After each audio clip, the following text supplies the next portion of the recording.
and it'll take just a minute. I see it, Steve.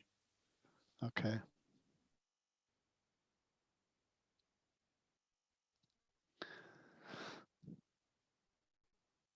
All right, there it is. Okay, so thank you all very much and welcome. Yep, got you covered.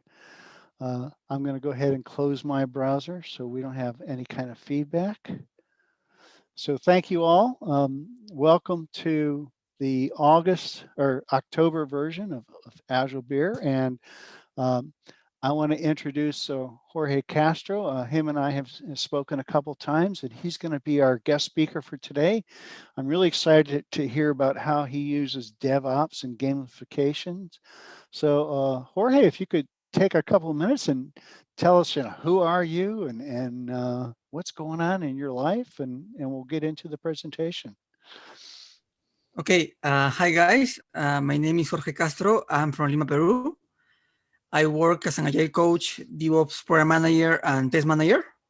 I have more than 10 years of working experience at large digital and testing automation and development projects.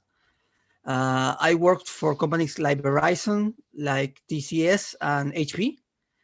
So that is my background, Steve. I'm married. I am a father of 2 little girls, and I'm very happy to be here. Awesome. So what are you going to talk to us about? Okay. Can I share my screen right now? Of course. Absolutely. Great. Awesome. Yeah, you have you have the power. Great. I have the power. That's nice. Yep. I like it. You like power. I like power, I'm not agile. I like power. I like control.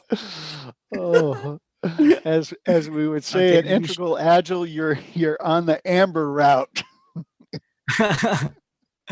Wait, please let me know when you can see my screen, please. Good. Great. Thank you very much, David. Thank you very much, Steve. Okay, guys. My talk is about continuous testing in DevOps, a gamification approach, taking advantage of the power of agility and games. That is my talk about. So, you already know me. So I'm Jorge Castro from Lima, Peru, and that is my contact information. So if you want to contact me after this talk, that would be great. I can share with you this presentation, or maybe we can share experiences about DevOps and gamification. That would be great. Please count with me. Okay. Okay. So let's start with the story, right? Once upon a time, there were some development teams working, doing their stuff. But they had some problems, right? Like another teams, right? They have the evil tester, right? The tester that hates developers, right? They are in a conflict in a daily basis. They had the evil coders, right? The hardcore coders that hate the testers, and something like that. And we have the product owner, right? The guy that he doesn't care about this conflict about testers and developers. They only take care about the product, right? The value, a normal agile team, right? A usual agile team. So suddenly, one day, a big project comes out, and this project was data transformation, right? So despite of all the goals that they had, they needed to face with data transformation journey. So as part of that data transformation, they also have to deal with DevOps transformation, which is basically the DevOps ways of working adoption, right? Practices like continuous integration, continuous deployment, continuous testing, and so forth.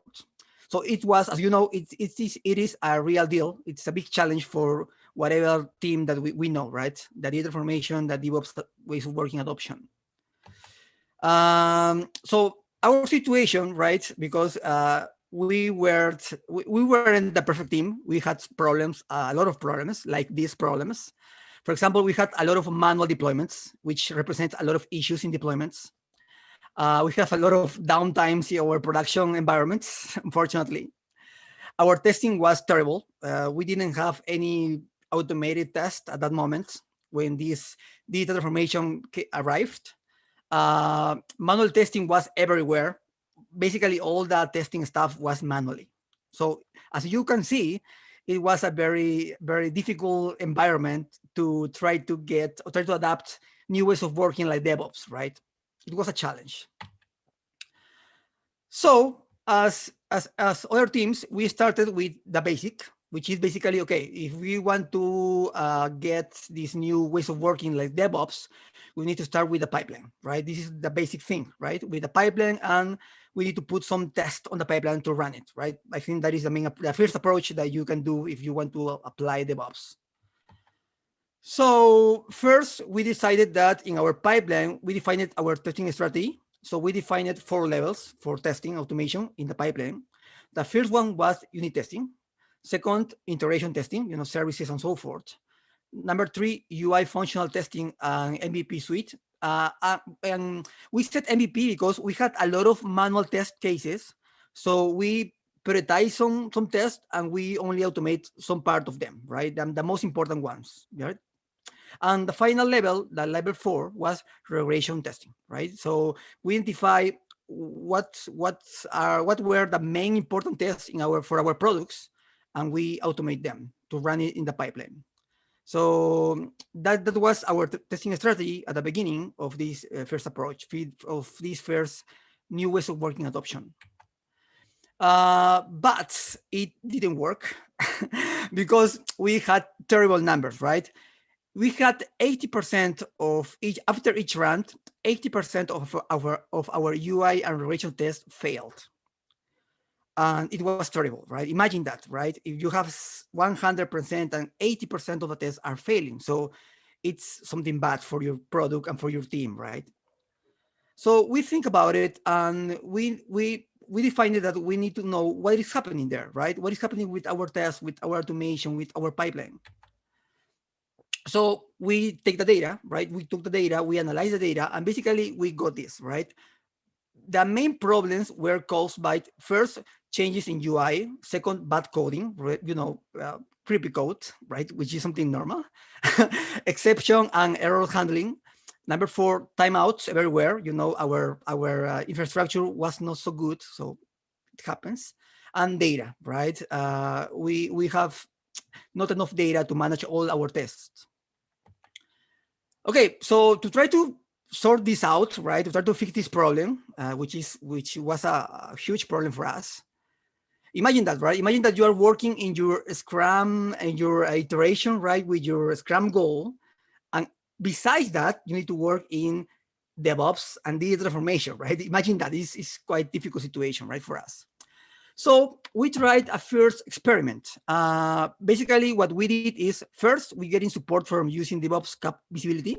In my company, we had the DevOps Cup, which is a kind of tournament in the global company, which team from Peru, from India, from US compete in a DevOps competition to try to demonstrate what team has the best DevOps implementation.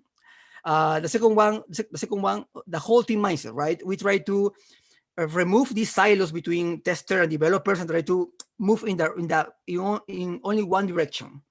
And third, negotiation with our product owners to try to define DOR, DOD, and so forth, to try to get some time during the sprint to focus on why the failed test, to try to fix these problems. So we were very happy about it. We thought that we did it. We are going to do it great. But unfortunately, it didn't work. Despite of all that effort, right, those conversation and agile meetings with product owners, all that stuff, it didn't work, unfortunately. So we said, okay, let's thinking outside of the box and try something different, something new, something that can disrupt the ways of working. So we did some research and some experimentation. And this was the second experiment, right? We tried, instead of do agile, we tried to be agile, right? That is something really important. So for that, we tried gamification. We researched a lot about gamification, about some game design frameworks in the market. And also we read some books like Agile Testing from Lisa Crispin and Janet Gregory and so forth. We also inspect and adapt new ways of working, like test automation, continuous security, and so forth, and performance testing automation, and so forth. And finally, I think something that was quite important. I think it's okay. I think it's a comment in the chat. Oh, okay. I'm just telling people they can put questions in the chat. Okay, Sorry. okay, sorry. Yeah. Well, as I said, and something that was really critical about it was the automation mindset, right? So we tried that. So we told our team that from now on, what we are looking for is, please try to automate all the things that you can, right? Testing, unit testing, integration, mocking, and so forth. Try to think in automation, right? That is the main approach in this new experiment that we did. So the other one is product mindset, which was something really important, right? Because before, developers take care only in the code and so forth, right? And tester were worried about test and so forth. But now we have a product team. That is something very, very important. A product team, right? So we tried this second experiment, and working together in that way, using gamification and being agile, really with automation mindset and product development focus, we create our first product deliverable, which was named Game of Testing, aka GOT. And basically, the game of testing was a gamification approach of continuous testing in DevOps. As I told you, basically we had a lot of tests, right, in different levels. We had unit testing, integration testing, UI testing, and regression testing running in our pipeline. But unfortunately, we didn't have good results. But we had a test running there. So in that game, our main objective was, okay, we need to first try to do some kind of fun stuff to motivate the people to fix the test, right? To check the data, to try to keep the tests green in the pipeline, right? To fix them on a daily basis. So that is why we created this game. This first version of this game was focused on three things. First one, individuals, team members. So that was the first approach, individuals. Second was only focused on testing, right? Continuous testing in the pipeline, the unit testing, integration, and so forth. And then we also take care about technical debt, right? Which was something really important for the whole product team. Here you can see a screenshot about the game of testing. In this screenshot, you can see that we had some levels, right? We have some levels for developers and testers. Basically, the gamer was anyone in our teams that can add test to this game, right? So if you were a product owner or whatever, and you add some tests to this game, to the pipeline, you were a gamer for our game of testing. So in this screenshot, you can see that we have some levels, right? You have some dragons, which are the more technical guys, the guys that are looking for, try to keep your tests in green and put more tests in different levels. You have the lions, right, which is another level. You have some points here, right, because the team compete each other. It was fun because I remember that we compete with US team, with India team, and Latin America team, and it was funny. It was really nice because we learned from each other, and we have this web application to see the results, right, in real life time. So at the right, you can see that the releases, right, because we work with this game for each release of our product in production. Also, you have some information about the number of tests that that were passed the pipeline, that failed, and the number of tests that break some builds. So it was a complete game, right? Okay, so what about this, right? How we create this game? Basically, we apply some game design patterns.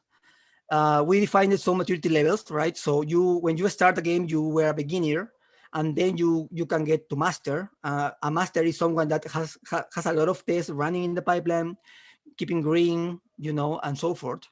And also we had some mechanism to identify what are the tests that add more value to the pipeline, because it's different when you code a unit test from a UI test, right? The complexity is different.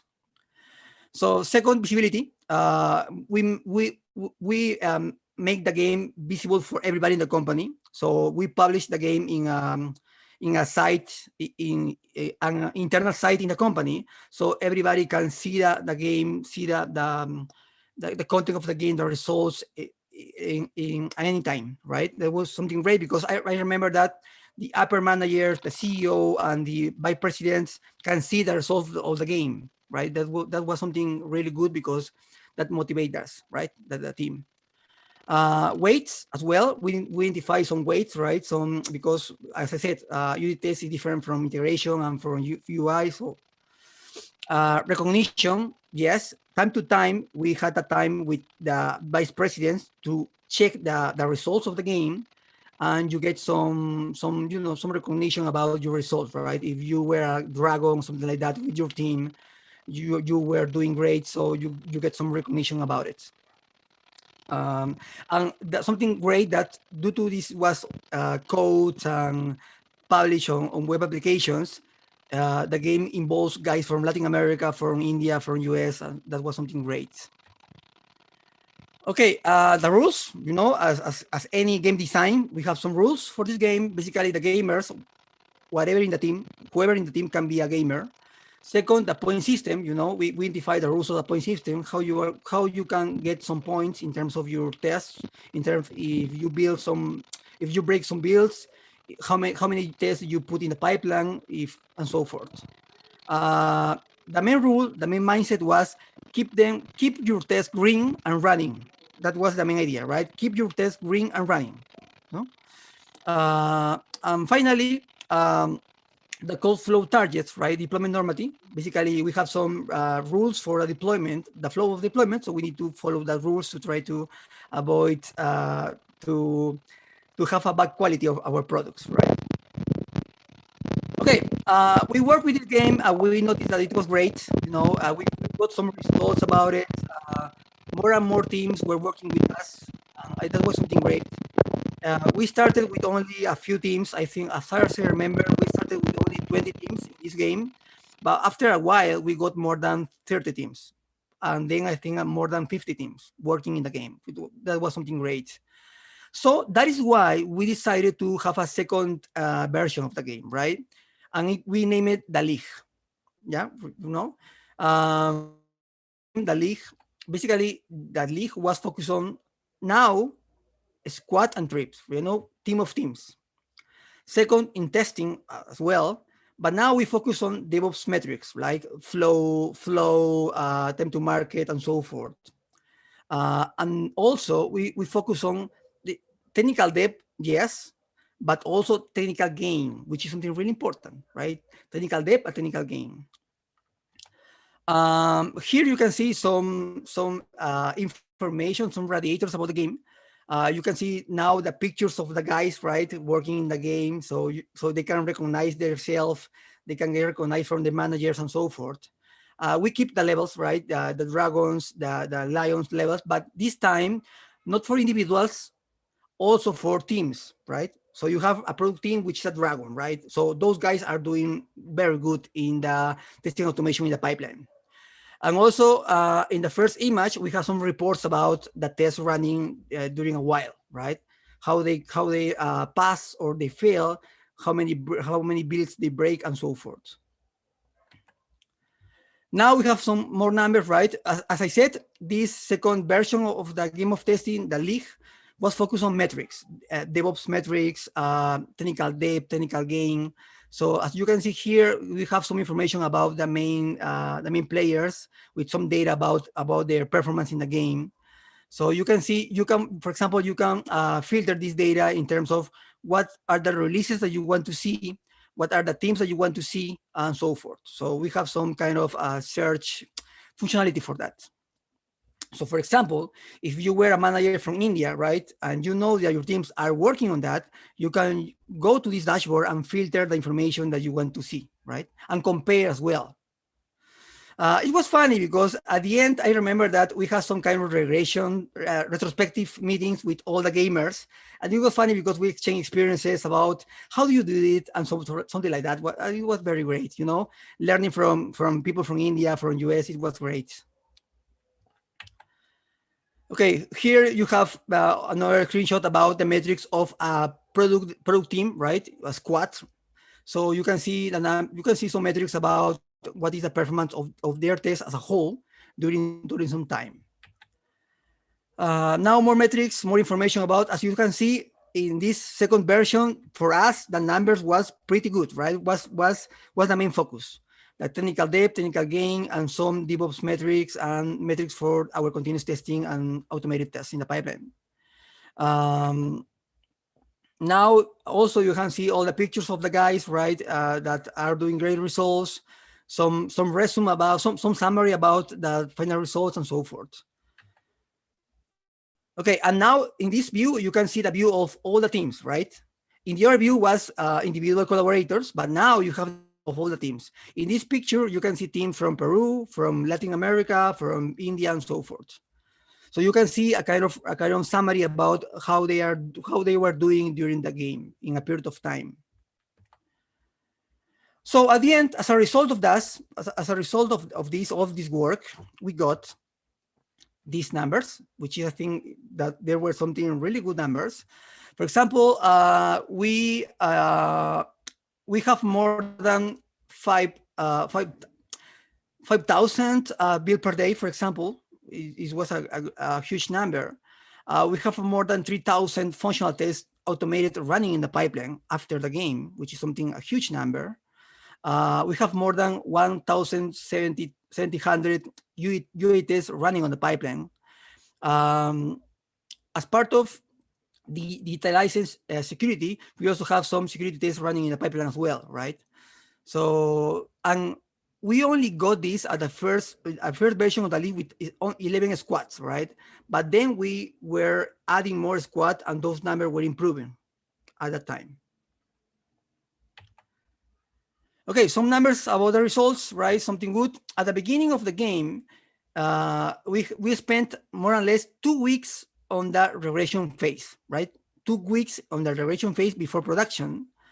But after the game, and after motivate the guys to put more tests in the pipeline, to try to fix the test in the pipeline and get more points to their teams, we got this number, right? We reduced the 2 weeks of functional regression to only 3 days, which was something really good for us. Also, in average, more or less 20 functional testers were working during regression phase, which is a huge team, right? 20 guys working on that. But after this gamification, game of testing, and the league, we reduced the number to only 4 testers, which was something really good because those guys, the other 16 guys, were focused on innovation and working with squads to try to test user stories during the sprint instead of regression things. So as you remember, we started with 80% of our tests failing in the pipeline. And after game of testing, we got this number. Only 20% of the tests were failing. So that was something really good for us because from 80% to 80%, so 80% to 20% was something really good for us.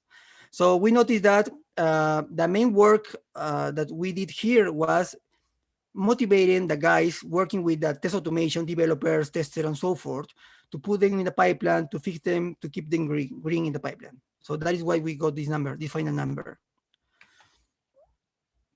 Unfortunately, we didn't measure the happiness, but we noticed that the guys really enjoy this game, right? They enjoy the competition. They enjoy seeing their teams in the dashboards.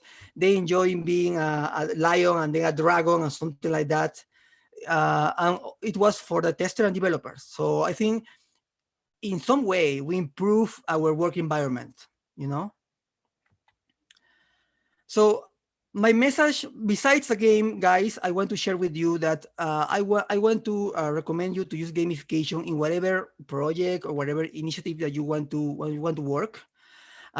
In my experience, gamification is an excellent tool to foster collaboration and change ways of working and behavior.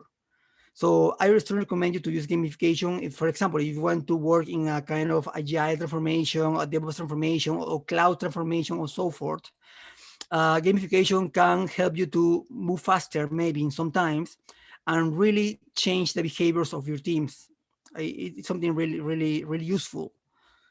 So this is my team, my Peru team. So I try to always recognize their work. They are awesome developers and very smart guys. Okay, some additional pennies before I end. When I know that maybe when people talk about gamification, some people say gamification is only for teenagers, for millennials, and that's it, right? No, it's a mistake. It's a really mistake. I'm going to talk with numbers, right? This is the numbers from 2018 from Statista, which is a US company which its business is about statistics. We got these numbers. They got these numbers using people from different states in the US. And as you can see here in those numbers, basically, you can see here that no matter if you are you have 10 years, right? If you are into your 10 years, or maybe you have 15 years, anyone can be a gamer, right? That is the message of these numbers, right? Unfortunately, this is only for US, but I'm pretty sure that the numbers around the world are the same, are pretty similar. So numbers, data talks, right? Data talks. So anyone can be a gamer. What is gamification? The simple way is taking game elements, taking game design, and put it in non-game context, right? Like work, like something like that, right? I strongly recommend you to use this framework. This is the Octalysis framework, which is a game design framework.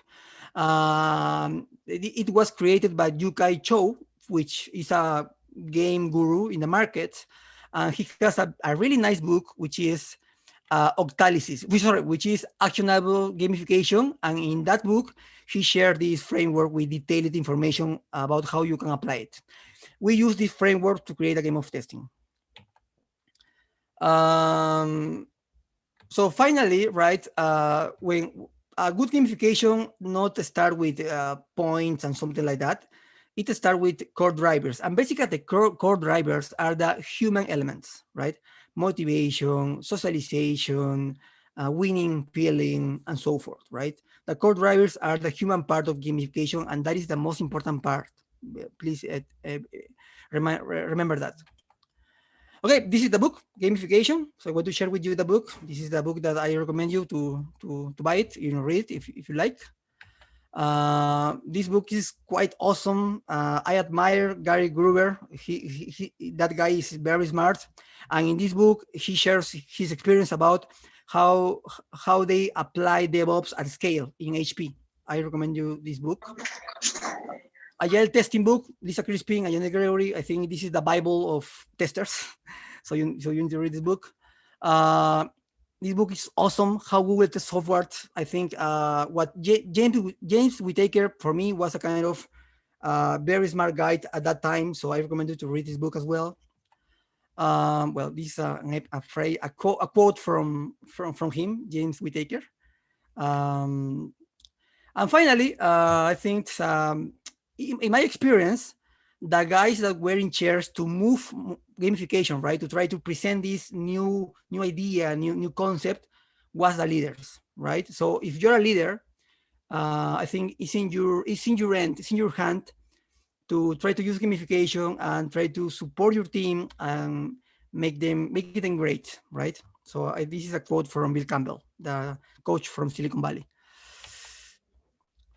Thank you very much, guys. I hope you enjoy the talk. Thank you very much. All right. Thank you very much, Jorge. It was really interesting. So we'll open it up for questions. So if you have a question, go ahead and unmute yourself. And I know that David posted several questions. So you want to go through that, Dave, since you already posted some of them? Sure. Okay. What software was that you were using for the dashboard? You're muted, Jorge. There you go.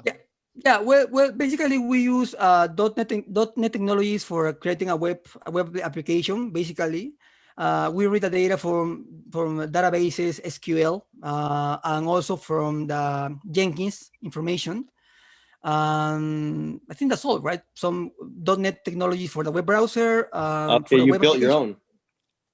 Yes, Ah, yes, Okay. So it's yes, custom made. yes. Okay. Awesome. But and it was quite simple. It was quite simple. .NET for the web application, get the data from the pipeline, and some databases. That's all. all right. And then the other question I had was, explain a bit about, if you could, basic on the testing piece. So how you keep the test green as a tester and as a developer, and what does cooperation look like to keep it green? Yes. What is that cooperation? What are the dynamics of the cooperation? Okay. Basically, in our daily meeting, that this Scrum meeting, right at the end of at the beginning of the day, in our daily meeting, we include that please team, the whole team needs to see the dashboard, right? They all together. So they see the numbers and they see how many tests they were failing on past, right? And how many builds they break. So in that way, at the daily meeting, they organize to try to attack the failing test, right? So for example, if my team, and also I'm talking about the entire test from a team, right? From a product team. So for example, if I have 20 failed tests, basically in that moment in the daily meeting, we split the test. So each team member can have some responsibility about it. So they work together during the day to try to fix the test. Okay. Okay, awesome. So would the tester often collaborate with the developer to explain what they were Yes, breaking, yes. what was breaking, what was failing? Yes, to ask more about it, this is not in my presentation, but Yeah, they we would also use, just yeah, at talk. They would just talk to them, right? yes, we also use some another games for that, right? For example, we had a game which was the Batman and Robin game, which basically was a kind of, okay, if you are a Java master, right, and you know about a Java or about Selenium or so forth, you are the Batman, right? And you are going to have some Robins under your coaching. So in that way, we try to gamify the relation between the collaboration between a Batman, which is a guy with a lot of expertise in something, with some Robins.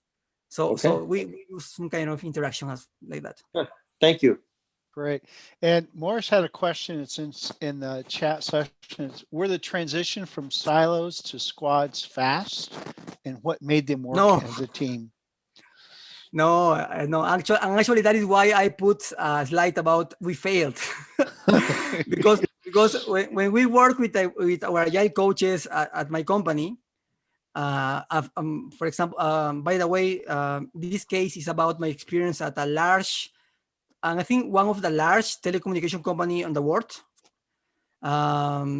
I remember that when we work with our agile coaches, they say, "But you only need to apply agile. We have to you only need to have a scrum master, and that's all. Your daily meeting, and it's going to work." We tried that, but we failed.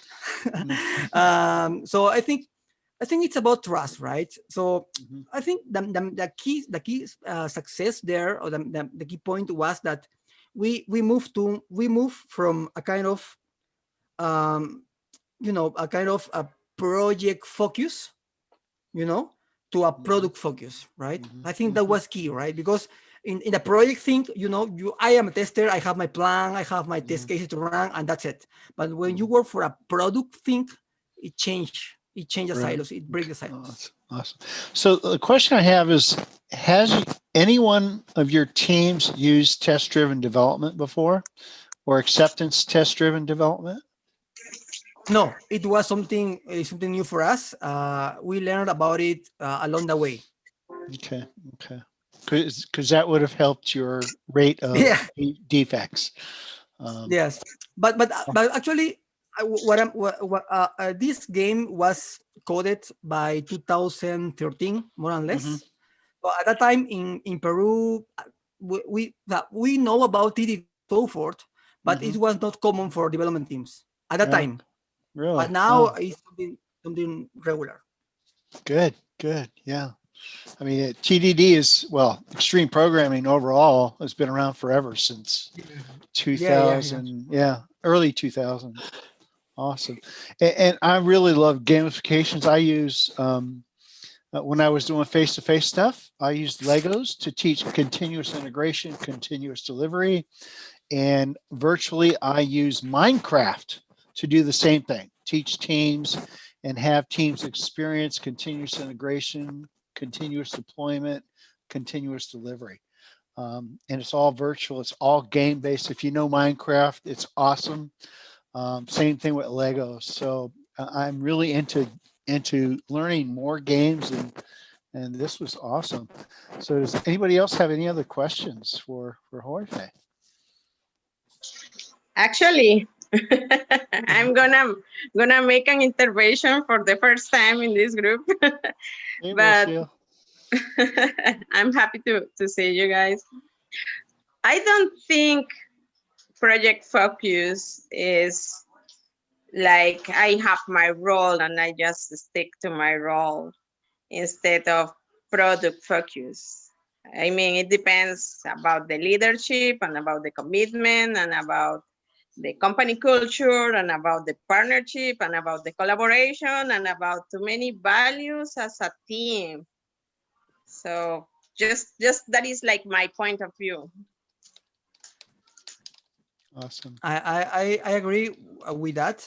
In my experience, unfortunately, we had some leaders that they take care more about control, about control, about I'm going to take care of my part of my job, right? So if I were a QA manager, I care about QA only. So I don't care about the ecosystem, right? In my experience. So I think that is why maybe we create this kind of culture, right? That silos and so forth. Mhm. In my experience, right? But I got what you are saying.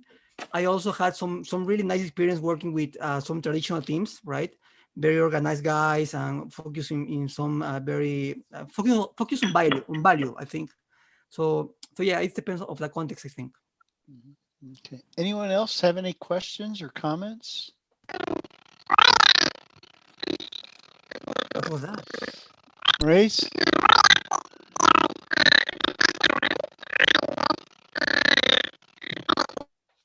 Hey, Maurice, I if that was think you your talking, micro.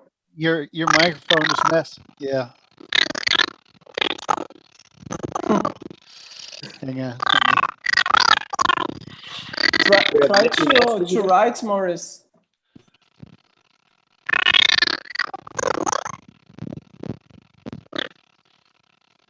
I just sent him a private message. Yeah, your microphone's messing up really bad, Maurice. Morris. If you could put the question in the chat, I'll read it for you. So I have a question here. Okay. One of the questions I have is, I think it's a really challenge to everyone is, and I saw that questions already coming up sometimes.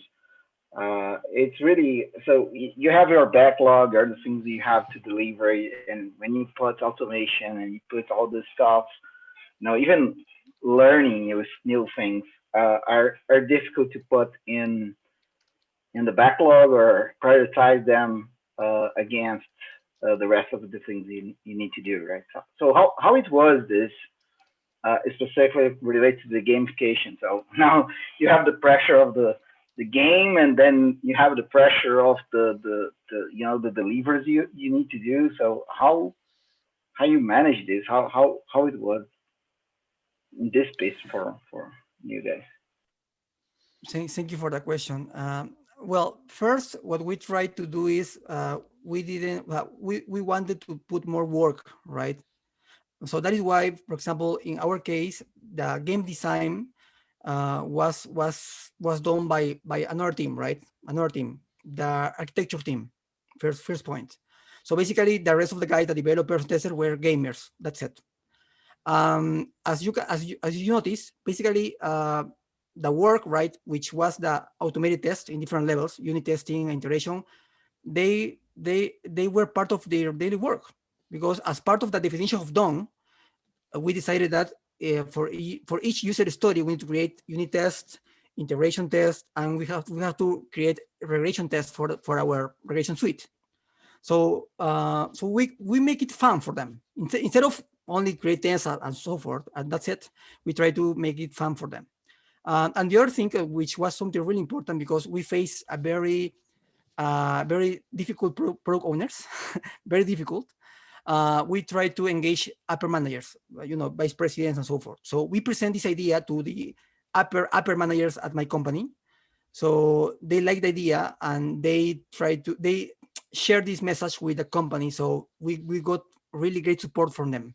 So that was something really good, really great as well.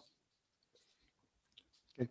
Thank you. So the question that Maurice had was, were your POs a professional PO or the role was added to a project manager? It was a mix. It was a mix. We had some really nice POs, right? Really nice guys, focus on value, agile values and principles. But we have also the other guys, the traditional control, project managers, the bad face of the project manager, and yeah, it was very difficult because when we try to present an idea to these guys, right? Hey, I'm going to try something different. I'm going to invest some time in automation and regression, technical depth, technical gain, and so forth. They say, okay, but tell me what is the value? Tell me what is the feature that we are going to deliver? There is no feature. We are going to improve this system. No, sorry, I don't care. I don't care about it. I'm going to care about features. So it was difficult with those guys at the beginning, but after we got some support from the heads, it was quite easy for us. Okay. Yeah. Awesome. So Prasath wants to know, and he listed Minecraft because I mentioned that. Are you aware of any other online gamification platforms? It's for me or for you or for anybody else that has experience with virtual gamification? I'm looking for some samples of this. Today I was thinking about it, how to help our teams to in this remote way to learn. Okay. So or other things. Yeah, and I can tell you, besides Minecraft, I've been creating games for my virtual Agile coach course, and there is I'll put it in our meetup group description. I can't remember the exact name of it, but it's basically a virtual free is important, free card game, online card game. And what I do is you can use regular games like gin and rummy or poker, but you can also make custom decks, custom cards and game boards. And so as part of my Agile coach course, I created some custom boards with custom coaching situations because I'm teaching them how to be Agile coaches. And in that game, they'll pull a coaching situation and they'll respond to it using the information that I taught them on how to be an Agile coach. And so that's another part of, I've taken a card game and created something that I could use in my training. But I'll put it on the Agile Beer USA meetup. There's a message board there. I'll put it on the message board with the link. And I've used that for quite a things. Yeah. Yeah, well, I would love to play with that, Steve. Yeah, it's pretty cool. It's pretty cool indeed. But yeah, just as I tell people, Google is your friend, and don't be afraid to click on something that you say, oh, I could never. And I thought that about the card game, and I thought, well, let me go look. And I looked, and I saw the poker games, and the instructions were pretty good on how to use the game and how to customize it. And I took what I have done before in face-to-face training and face-to-face coaching teams, and I applied it to that game. And it took me time. I'm going to be honest. It took me over 2 weeks to get it to the point where I thought, okay, this is good enough to put in my class. And it's incredible. It's absolutely actually incredible. I would like to see if there is any like virtual Lego like environment, because we have like Yeah. normally I do some Lego face-to-face challenges, and with this new normal, I would like to add that to my workshop, to my kickoff workshop that I am starting with the teams in the companies. Yeah, I've looked for it, and for Legos specifically, they have Lego games for kids, but they're pre-programmed games, and you can't customize them, so you got what you got, and of course they're not free. Something and that and the other thing is they're not multiplayer, which completely screws having it as a training tool for me.